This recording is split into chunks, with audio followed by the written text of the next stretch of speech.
Now we'll know about the parts of the machine. Thread stand.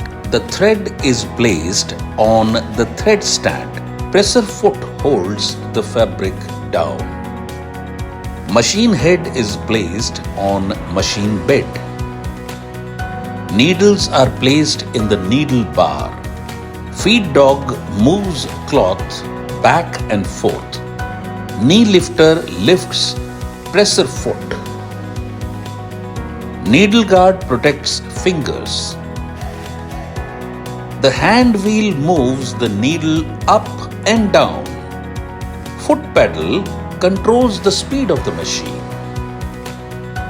The tension post loosens or tightens the thread. Take up lever allows adequate amount of thread to reach the needle.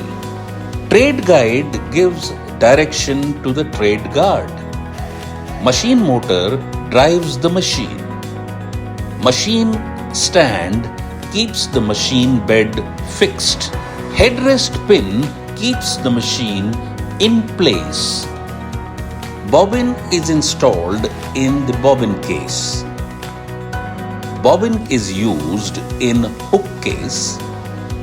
Back take lever secures the stitch. SPI regulator makes stitches larger or smaller.